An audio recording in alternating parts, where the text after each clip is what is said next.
یک کمبغلی بیچاره میگوید نزد حضرت موسی آمد و گفت ای موسی، گفت همین کمبغلی بسیار افکارم کرده است، آخر دایم همین خوردنی نسک و نخود چند دیگر طاقت نداریم. گفت بگذار پروردگار بایم کند آخر از گوشت گوسفند و از تمام این بهترین طعام هایی که دارد برخوردار شوند. حضرت موسی گفت ای بنده خدا، گفت همین حالی که داری بسیار حالت خوب است. گفت ای گفت دعا کن. گفت که مرا پروردگار به دولت کند. دعای پیغمبرها تیری در نشان رسیدگی هست. حضرت موسی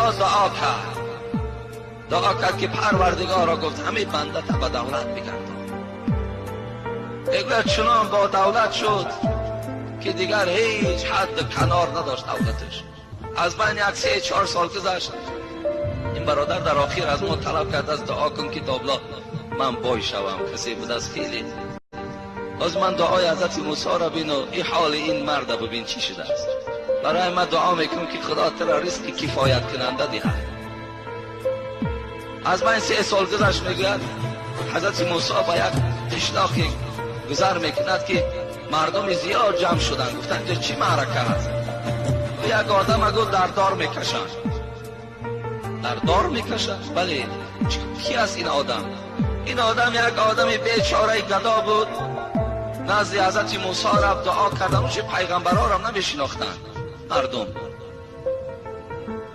نزد حضرت موسی رفت. حضرت موسی در حقش دعا کرد، به دولت شد. بعد که دولت سهولت زیاد پیدا کرد، در حال دستی به زنا زد. عرق نوشی کرد و زنا کرد. در بالای زناش دستگیریش کردن. امروز حکم به دارش دادن. آی بایی هر کس هم نمی پروره. خداوند داند که کی را بای کند، کی را کم بغل کند. همه جسم ما را می داند که تا چه اندازه ما تاباوریم. آیا همین جسم ما تاباوری بایی دارد یا ندارد؟ و الله می داند این.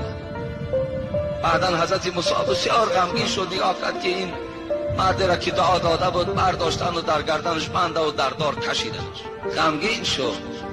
میگه حضرت سعدی میگه که یک ندای آمد به گوش حضرت موسی که با یک طریق نظم که از جانب پروردگار که آن کس که توانگرت نمیگرداند اون مصلحت است که توانگرت نمیگرداند اون مصلحت تو از تو بهتر داند. ای حضرت موسی،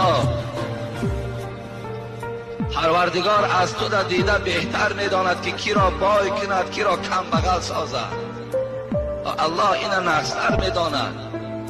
گویم تو دعا کرده و امروز انا بنده خدا را بین در کدام حالت آمد.